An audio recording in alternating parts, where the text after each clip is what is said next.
Shalom, selamat pagi Bapak Ibu Saudaraku yang terkasih dalam Tuhan Yesus Kristus. Kita bersyukur pada kesempatan pagi hari ini kita ada karena kasih dan anugerah Tuhan yang terus menyertai kita. Saya juga menyambut para Bapak Ibu Saudara yang mengikuti ibadah kami melalui online. Terima kasih atas kesediaannya. Kiranya Bapak Ibu Saudara diberkati Tuhan.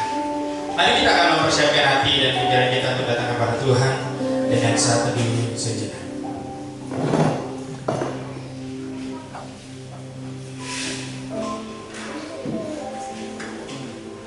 Demikianlah aku memandang kepadamu di tempat kudus, sambil melihat kekuasaanmu dan kemuliaanmu. Sebab kasih setiamu lebih baik daripada hidup. Bibirku akan memegahkan.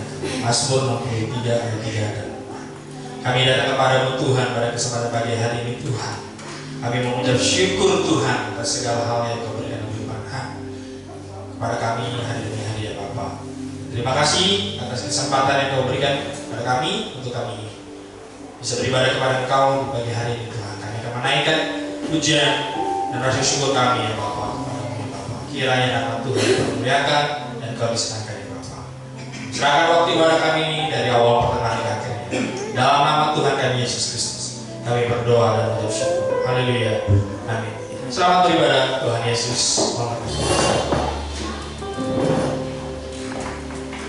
Shalom Bapak Ibu Saudara terkasih dalam Tuhan Yesus Kristus. Selamat pagi semuanya. Kabar bagaimana kabarnya? Luar biasa. Kita luar biasa. Puji nama Tuhan Bapak Ibu Saudara. Kita bersyukur pada kesempatan pagi hari ini di akhir bulan ini, yaitu bulan kita terakhir di bulan Mei ini. Kita bersyukur selama 5 bulan kita sudah diberkati oleh Tuhan. Kita percayakan hidup kita bahwa Dia sesungguhnya sumber kekuatan, sumber kemenangan, sumber pemulihan dalam kehidupan kita. Amin. Baik, kita berdiri bersama-sama, kita mentinggikan Dia sebab Dialah Allah sumber kekuatan kita. Sebab kita mampukan dalam segala sesuatu.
bersyukur karena seperti dia. Terus memuji-Mu ya Tuhan.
bersyukur bagi Allah sebagai Engkau Tuhan.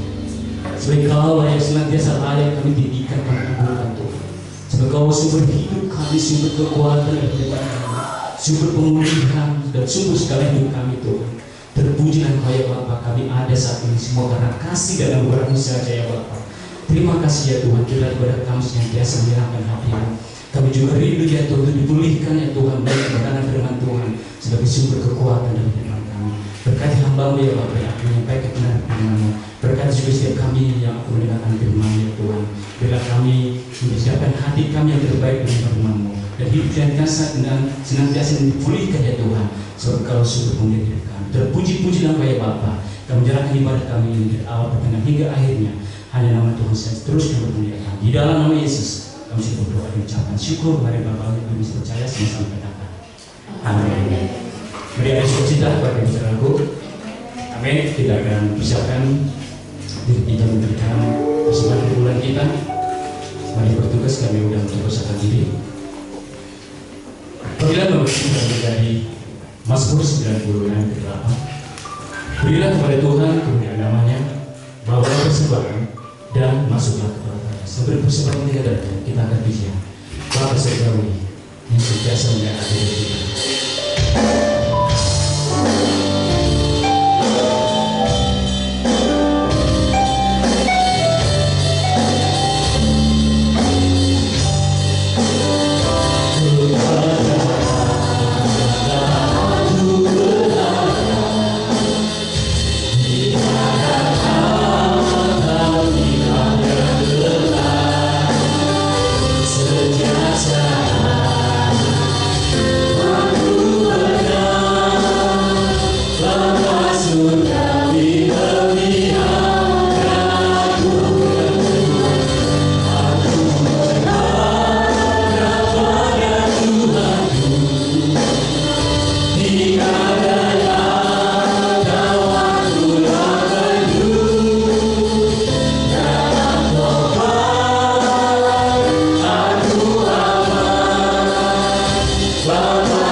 Terima kasih atas pemeliharaan yang Kau berikan bagi iman kami dan berkat-berkat yang Kau berikan dalam Tuhan kami ya Bapa. Kiranya sembahan dan perpuluhan yang kami kumpulkan ini, biarlah Tuhan Kau memakainya untuk perluas kerajaan di bumi ini ya Bapa. Melalui setiap pelayanan yang kami lakukan ya Bapa. Inilah wujud dari rasa syukur kami, cinta kami, dan rasa hormat kami kepada Engkau. Dalam nama Tuhan kami Yesus Kristus, kami berdoa dan mengucap syukur. Haleluya. Amin. Amin.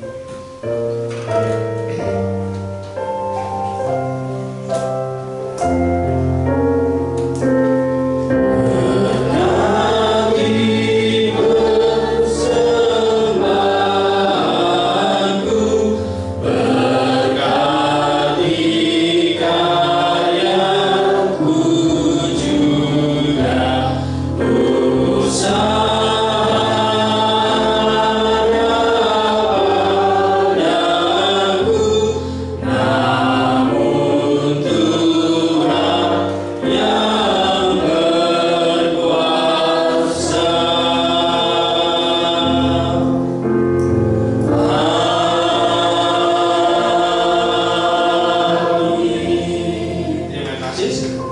Yesus memberkati kita semua.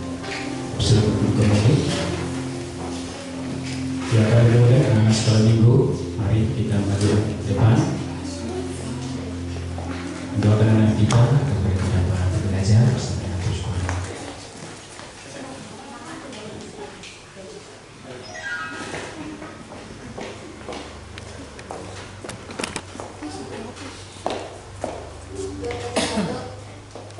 Baca 1 ayat 19. Perhatikan apa yang dikatakan Alkitab. Oke. Mari kita berdoa untuk anak-anak kita. Allah Bapa kami yang di surga, kami datang kepadamu Tuhan. Kami bersyukur Tuhan, mereka begitu setia di dalam Kau Tuhan. Mereka ingin belajar firman-Mu ya Tuhan. Kiranya mereka berikan hikmah, kepintaran, kecerdasan sehingga mereka bisa memahami setiap kebenaran firman Tuhan yang disampaikan kudus kepada mereka. Sehingga mereka bisa bertumbuh di dalam iman bahwa Yesus Kristus sebagai Tuhan dan Juru Selamat mereka. Di dalam nama Tuhan kami Yesus Kristus kami berdoa dan bersyukur. Haleluya. Amin. Amin.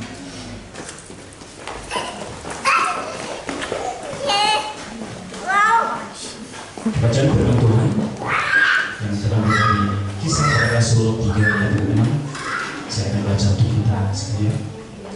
Tetapi Petrus berkata, emas dan perak tidak ada padaku, tetapi apa yang kupunyai kuberikan kepadamu. Demi nama Yesus Kristus, orang Nazaret itu, berjalanlah. Demikian baca firman Tuhan. Firman Tuhan sebenarnya kita akan sambut firman Tuhan ini dengan satu pujian sebab dia rasakan layak dalam hidup kita.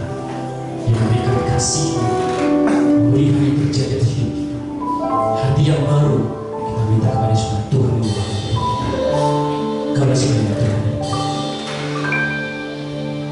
Kau Bapa yang mengasihiku, kuasa-Mu memulihkanku, hati yang baru Kau berikan untukku dapat melihat rencana-Mu indah bagiku. Kau ada di setiap jalanku,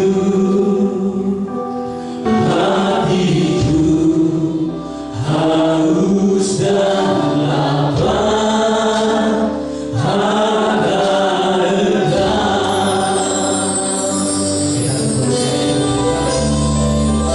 Kaulah segalanya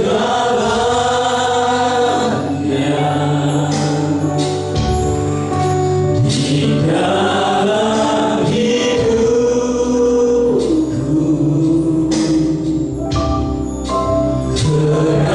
Kerajaan-Mu, kebenaran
kerjakan dalam kehidupan kami sepanjang minggu. Tuhan, kami tidak mampu tanpa Engkau. Kami tidak bisa melangkah lebih jauh tanpa kehadiran-Mu dalam hidup kami. Biar Tuhan yang akan menolong kami. Dan ajarlah kami untuk semakin hari semakin bergantung kepada firman-Mu, agar kami semakin hari semakin menjadi bejana yang indah, dan kami boleh menjadi berkat bagi sekeliling kami. Terima kasih Bapak Yesus. Dan saat ini kami akan mendengarkan firman-Mu. Ajar hamba-Mu, ajar setiap kami di tempat ini untuk semakin hari semakin mengutamakan Kristus di dalam kehidupan kami, Tuhan. Terima kasih Bapak. Di dalam nama Tuhan Yesus kami berdoa. Amin. Shalom Bapak Ibu. Shalom. Ini minggu terakhir di bulan Mei, dan sebentar lagi kita akan memasuki bulan Juni. Tentunya bulan-bulan yang sudah sebentar lagi, tahu-tahu nanti udah mulai masuk Desember. Betul ya? Dan acara semakin hari semakin cepat. Nah saudara, pagi hari ini saya ingin menyampaikan firman Tuhan dari Kisah Para Rasul 3 ayat 6 yang sudah tadi dibacakan, yang dimana cerita ini terjadi pada abad 30 sampai 33 Masehi setelah terjadinya hari Pentakosta. Hari Pentakosta adalah hari di mana Tuhan memberikan penolong bagi setiap orang percaya, yaitu Roh Kudus. Betul.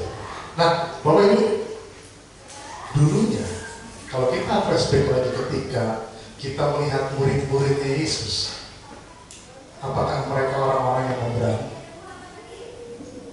Berani. Tapi ketika Yesus ditangkap, wah, pecah kacil semuanya, hilang. Mereka sudah mulai kehilangan arah. Mereka sudah mulai nggak tahu ke depannya akan seperti apa. Yang akhirnya mereka kembali kepada pekerjaan mereka di awal. Tetapi ketika hari Pentakosta, hari di mana pencurahan Roh Kudus turun kepada setiap mereka. Dan apa yang terjadi? Setiap rasul-rasul dipakai Tuhan dengan luar biasa. Betul ya? Rasul Petrus sekali khotbah 3.000 orang bertobat, 3.000 orang dibaptiskan. Dan begitu juga dengan para rasul yang lain. Mereka melakukan kesaksian-kesaksian yang awalnya mereka ketakutan, tidak punya kekuatan, tidak punya kuasa apapun itu untuk menyampaikan firman Tuhan dan kesaksian. Dan inilah yang menjadi titik balik setiap rasul-rasul itu. Demikian juga dengan kita. Karena kenapa? Ketika sebelum hari pencurahan Roh Kudus, Tuhan berkata, ketika kenaikan, Tuhan menitipkan pesan, kepadamu telah diberikan segala kuasa di bumi dan di surga. Kepadamu, artinya kepada kita setiap orang percaya. Kita punya kuasa yang diberikan Tuhan, baik di surga, baik di bumi. Yesus kembali ke bumi, Yesus kembali ke surga untuk memaksimalkan, menyempurnakan setiap penggenapan Injil. Betul ya? Janji Tuhan di zaman waktu itu di Nabi Yesaya sudah diceritakan dari awal Yesus akan seperti apa, kemudian dia mati, dan kemudian dia harus kembali ke surga.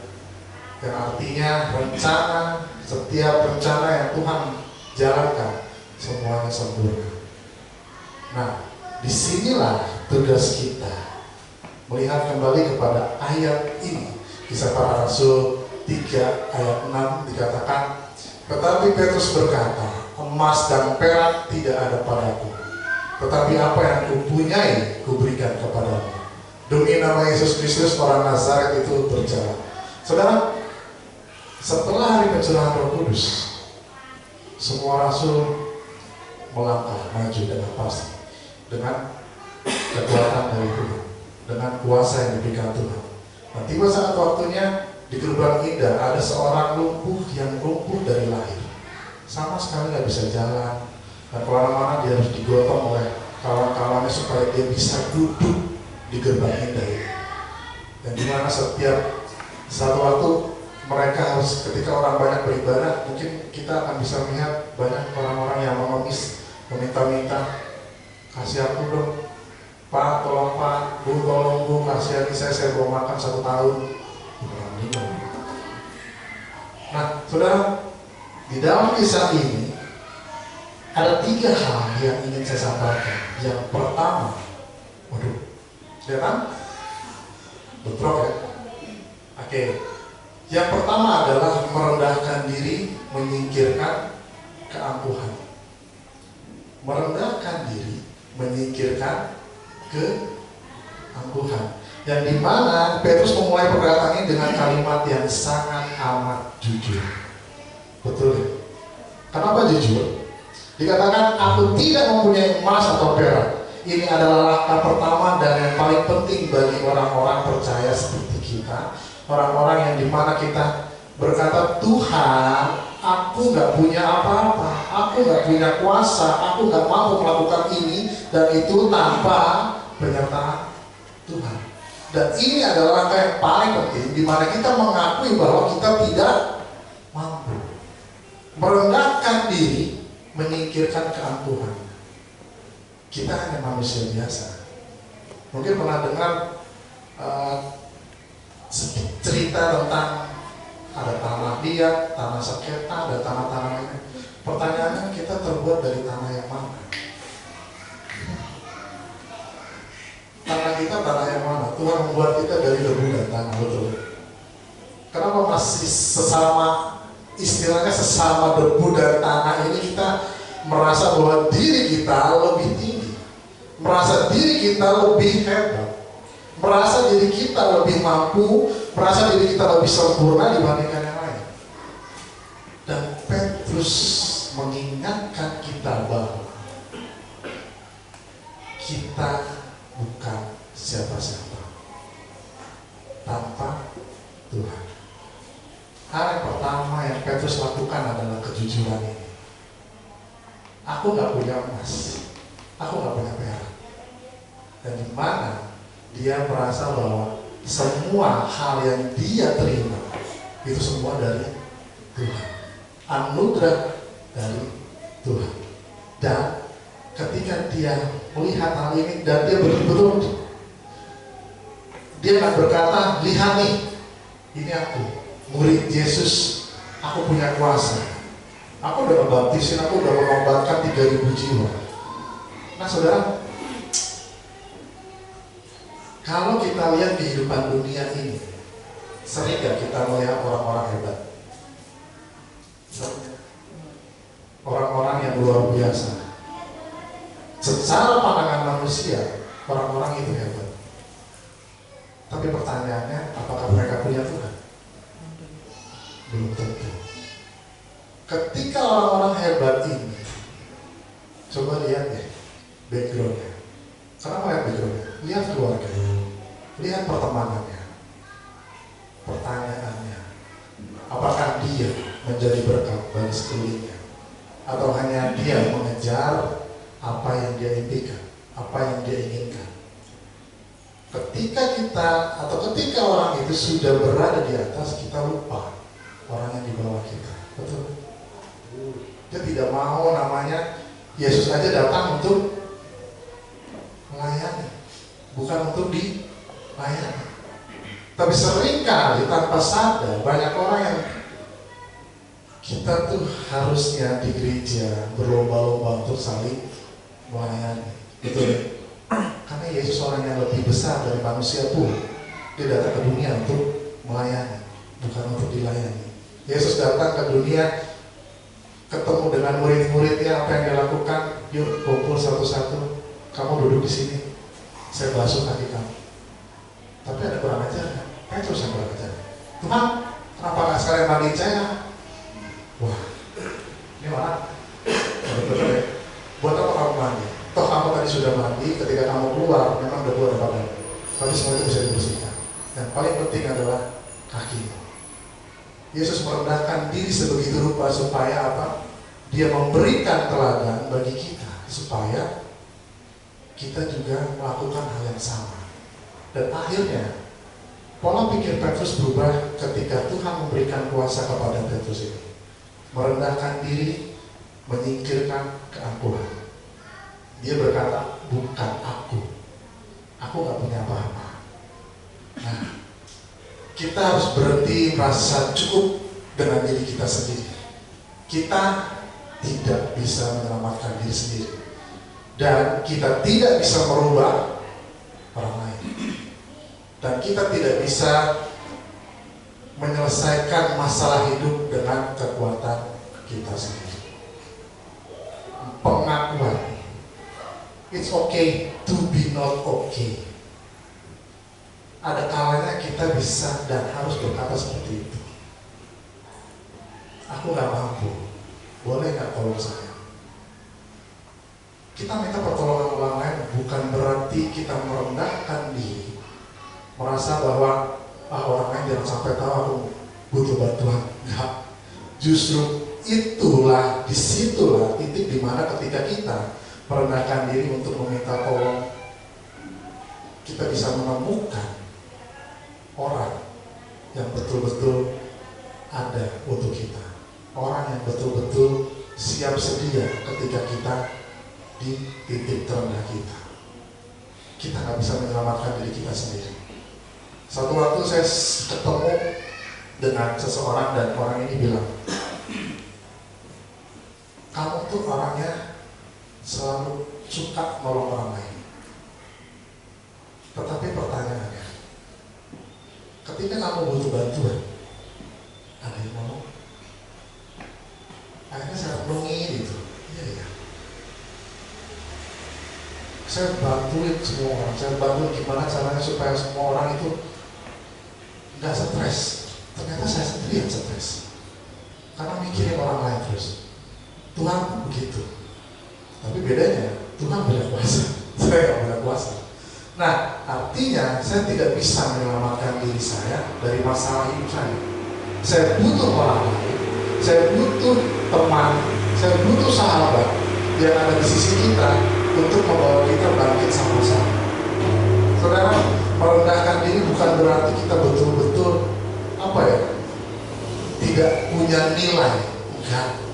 Kita diciptakan Tuhan sebagai makhluk sosial. Tuhan menciptakan kita berpasang-pasangan. Yang belum punya jodoh, sabar ya. Tuhan lagi kirim jodoh.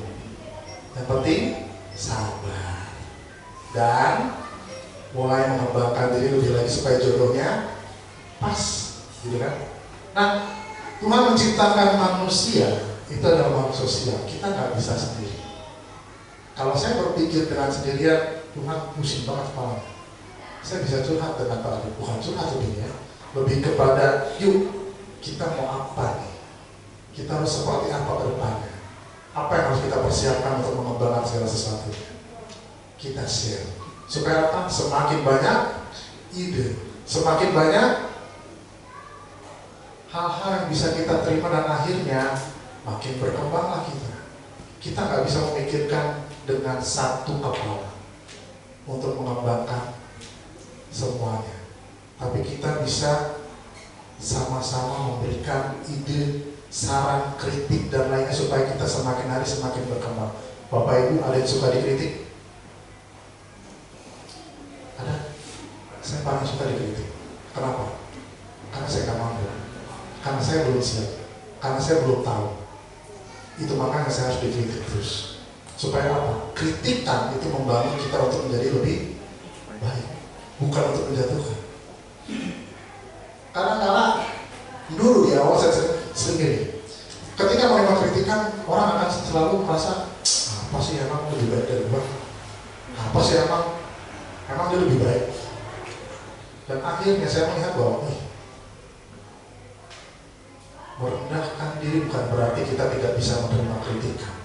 Ketika kita di atas, ketika kita sedang berada di posisi yang mungkin orang lain sedang berusaha untuk gapai, kita nggak bisa terima kritikan. Jangan sampai. Kritikan itu membangun kita untuk semakin kita menanjak lebih tinggi, semakin membawa kita kepada hal yang lebih Tuhan ingin berikan kepada kita. Tuhan mempercayakan kepada kita hal-hal yang kecil saat ini. Ada yang mau hal-hal yang lebih besar lagi? Pasti semuanya mau. Kita nggak mau stuck di hal kecil. Hanya Tuhan bilang, rendahkan diri kita.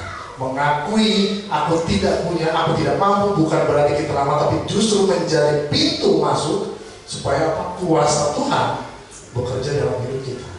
Karena selama kita punya segalanya, kita merasa kita tidak membutuhkan Tuhan.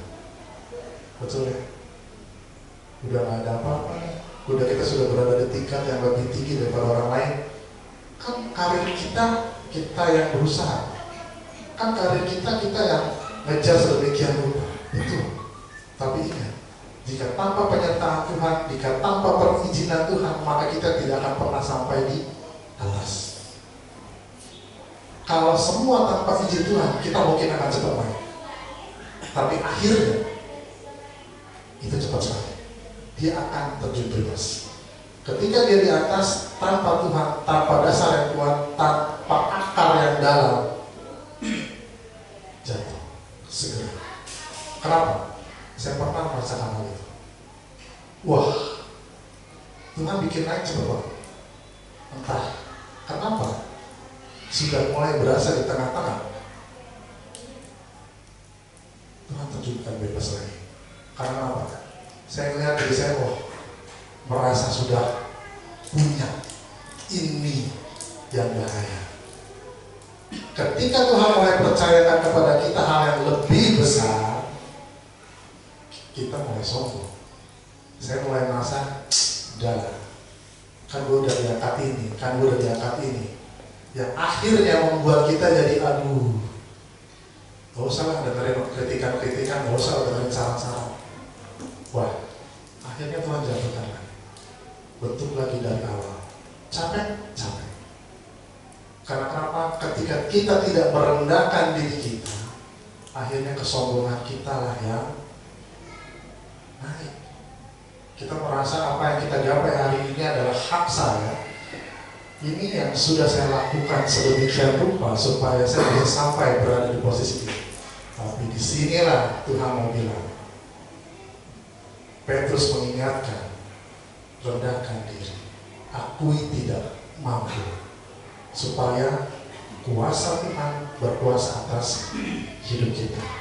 Dan yang kedua,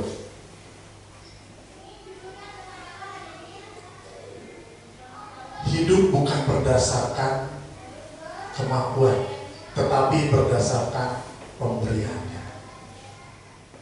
Dikatakan di kalimat yang selanjutnya, emas dan perak tidak ada padaku, tapi apa yang ada padaku, kuberikan kepadamu.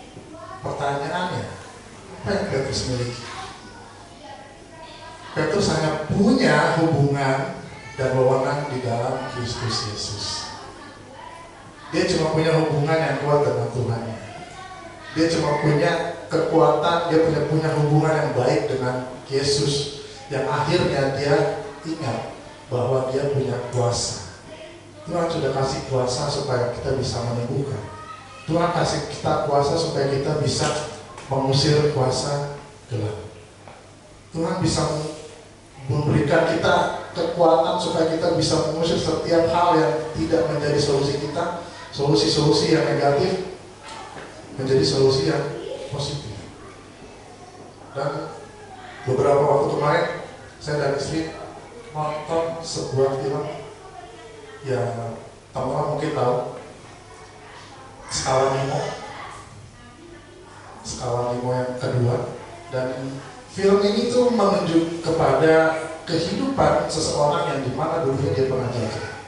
Kemudian dia berusaha sedemikian rupa supaya menemukan jalan pintas. Apa jalan pintasnya? Datanglah dia buat persekutuan dengan setan, supaya apa? Karirnya naik, usahanya makin besar, dan itu terjadi selama 13 tahun. Dan selama 13 tahun itu istrinya meninggal, menantunya meninggal, dan yang terakhir calon meninggalnya adalah anak yang paling bungsu. Tapi yang diambil anak yang paling kecil. Nah saudara, di film itu saya lihat bahwa ada satu perkataannya nih. Pilihlah jalan yang lurus, jangan terabasan, jangan kamu pilih jalan yang lain. Itu terus diulang di film itu. Saya ingat bahwa, oh iya, kalau kita pilih jalur yang lain, pilih hal yang lain selain Kristus, mungkin akan lancar-lancar di awal. Dan pada akhirnya, apa? Kita nggak punya kekuatan. Karena apa? Kita membiarkan kuasa lain masuk dalam hati dan hidup kita untuk menguasai kehidupan kita. Dan di mana kuasa itu tidak ada namanya damai sejahtera. Dia stres harus nyiapin tumbal, per berapa tahun sekali dia harus nyiapin tumbalnya lagi, dan itu dari keluarga sendiri. Dan pada akhirnya ketemulah salah satu orang dan dia cuma bilang,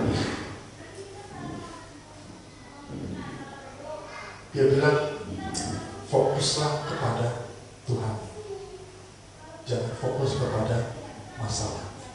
Tenangkan dirimu, tenangkan pikiranmu, tenangkan jiwamu, minta kepada yang kuasa. Saya anggapnya minta kepada Yesus. Kenapa? Ketika dia pulang ke rumahnya, mulailah terjadi prosesi penumbalan mulai. Semuanya nggak bisa bergerak, baik yang di luar maupun yang di dalam. Akhirnya tiba-tiba papanya datang dan dia bilang maaf ke anaknya. Artinya apa? Saudara, ada banyak jalan pintas untuk menuju pada kehidupan yang lebih baik, betul ya? Tetapi kehidupan itu tidak akan membawa kita kepada damai sejahtera. Hidup menurut kemampuan, bukan menurut kemampuan, tapi berdasarkan pemberian. Pemberian Kristus adalah kuasa supaya kita mengusir roh jahat, supaya kita menjadi kesaksian bagi orang lain, supaya kita menjadi berkat bagi orang lain. Dan inilah yang Tuhan inginkan dalam kehidupan kita. Inti dari tema bukan aku tapi Dia. Semuanya baik, semua berkat, semua kekuatan, semua pengampunan, dan semua keselamatan yang kita miliki, semua berasal dari Dia.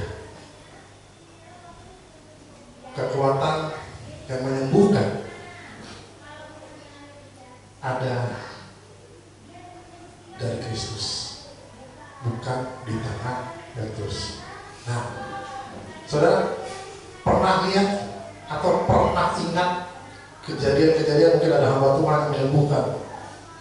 Pertanyaannya, setelah pendeta ini menyembuhkan atau hamba Tuhan yang menyembuhkan, nama siapa yang besar? Nama Tuhan atau nama pendeta?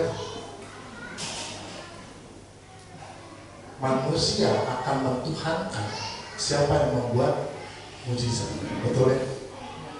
Dan itu terjadi sampai detik ini. Sehingga kalau kita mau manggil pendeta besar, kita harus bayar lebih mahal. Itu yang terjadi dalam kehidupan. Bukan Yesus lagi, bukan Tuhan lagi yang dibesarkan, tetapi nama orang tersebut. Petrus mengingatkan, aku nggak punya apa-apa, tapi apa yang aku punya, aku berikan kepadamu. Artinya, Petrus ini hanya menganggap dirinya sebagai perantara, bukan merasa dirinya dia. Dia memang diberikan kuasa untuk di bumi dan di surga, tapi dia sadar dia hanya perantara. Seringkali kata perantara ini lupa. Orang-orang yang menjadi perantara ini lupa.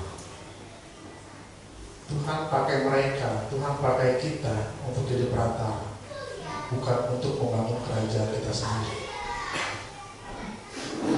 Banyak hamba-hamba Tuhan yang besar, akhirnya orang lebih percaya kepada hamba Tuhan.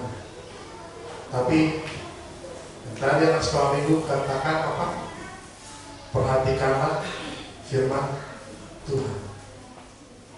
Dan itu tadi mengingatkan saya, firman Tuhan perlu diperhatikan, bukan hamba Tuhan. Apa yang keluar dari mulut kami tidak berarti itu membuat diri kami yang harus dikenal lebih baik lagi. Enggak. Tapi mengingat apa yang Tuhan lakukan buat kami, buat kita semua, kita hanya perantara. Dan Petrus menyadari hal itu. Dan di 1 Korintus 15 ayat 10 itu diingatkan, tetapi oleh kasih karunia Allah aku ada sebagaimana aku ada. Artinya, jangan pernah membanggakan pelayanan, pekerjaan, kebaikan, atau kesalehan kita. Karena kenapa? Kita hanya perantara. Kesalehan kita itu tidak sebanding dengan kasih yang Yesus berikan bagi kita. Segala sesuatu yang kita lakukan, baik pelayanan, pekerjaan, keluarga, lakukan dengan sadar, bukan aku yang mengerjakan, tetapi Yesus di dalam kita. Dan yang terakhir, yang ketiga, semua kemuliaan bagi Dia. Di akhir kata Petrus menyampaikan, dalam nama Yesus Kristus, orang Nazaret itu berjalan. Dan di mana orang ini, di ayat 8, lalu orang itu melompat, berdiri dan berjalan, dan dia masuk bersama-sama dengan mereka ke dalam bait Allah, berjalan dan melompat-lompat memuji Tuhan. Di Kisah Para Rasul 3 ayat 12 dikatakan, hai orang Israel, mengapa kamu heran akan hal ini? Atau mengapa kamu menatap kami seolah-olah dengan kekuatan atau kesalehan kami sendiri, kami telah membuat orang ini berjalan. Petrus mengingatkan lagi, jangan heran, bukan Petrus yang berbalik, bukan kami, tapi Kristus yang memberi kekuatan. Dan dalam setiap keberhasilan, setiap jawaban doa, setiap perubahan hidup, berikan kemuliaan sepenuhnya kepada Yesus. Jangan ambil porsi sedikit apapun untuk kita sendiri. Kita tentu senang sekali dipuji. Kita tentu senang sekali ketika kita wah. Tapi ingat, semuanya untuk kemuliaan Yesus, bukan untuk kemuliaan kita. Sebagai kesimpulan, saudara, kita seringkali terjebak dalam pemikiran kalau aku lebih baik, kalau aku rajin ibadah, kalau aku lebih banyak memberi, barulah Tuhan akan memberkati dan mengampuni aku. Oh, itu salah. Hal yang benar adalah ada satu sikap yang perlu kita lakukan. Yang pertama, kita mengakui aku tidak punya, aku tidak mampu. Yang kedua adalah menerima apa yang ada padanya, aku terima. Dan yang terakhir, menyerahkan. Menyerahkan apa? Semuanya hanya untuk kemuliaan Tuhan, bukan untuk kemuliaan kita. Demikian firman Tuhan. Saya undang pemain musik dan musik video untuk maju ke depan, saudara. Sebagai pengingat bahwa Tuhan seringkali pemikiran kita terjebak dalam kalau aku lebih baik, kalau aku rajin ibadah, kalau setiap hari aku lebih banyak memberi, rasanya Tuhan akan memberkati kita. Nah, tetapi ingatlah, Petrus mengingatkan kita tak mampu, kita bukan siapa-siapa. Seperti pujian ini, kita harus mengandalkan Tuhan. Dia adalah Allah yang setia, dan waktunya adalah waktu yang selalu terbaik dalam kehidupan kita. Biarlah Tuhan menjadi sandaran kita, dan kita berharap kepada Kristus.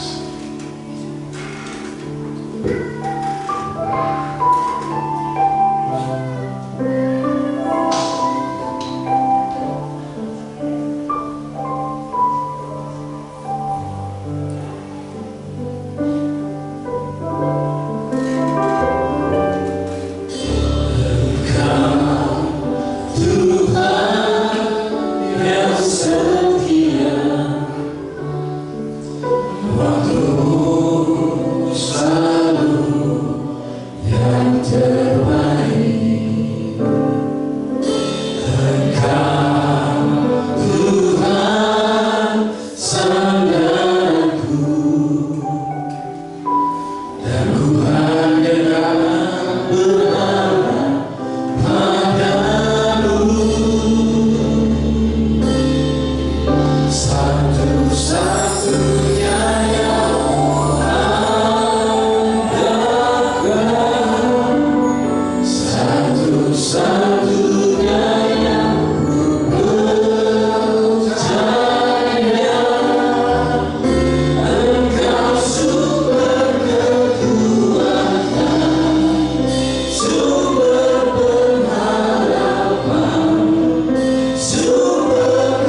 Kami diingatkan Tuhan, kami berada di titik saat ini Tuhan, bukan karena kemampuan kami, kepintaran kami, kehebatan kami, koneksi kami Tuhan, tapi itu karena Engkau Tuhan yang mengizinkan kami berada di saat ini ya Bapa. Jika kami mulai sombong, kami mulai angkuh, kiranya Tuhan tegur kami Tuhan. Tuhan ingatkan kami Tuhan, kami terus berada di dalam jalan-Mu ya Tuhan, sehingga kami bisa menjadi berkat bagi semua orang, dan kami bisa menjadi alat kemuliaan ya Tuhan. Kau pakai untuk karya-Mu Tuhan, pakai kami Tuhan, pakai terus Tuhan. Mari Bapak Ibu Saudara, kita akan hati pikiran kita untuk menerima berkat dari Tuhan dari Yesus Kristus. Diberkatilah engkau dalam keluargamu, anak-anakmu, menantumu, dan bahkan cucu-cucumu. Diberkatilah pendidikan anak dan cucu-cucumu dengan diberikan hikmat, kepintaran, kecerasan, sehingga Tuhan akan memakainya menjadi anak yang luar biasa. Diberkatilah engkau dalam segala usaha dan pekerjaan yang kau lakukan.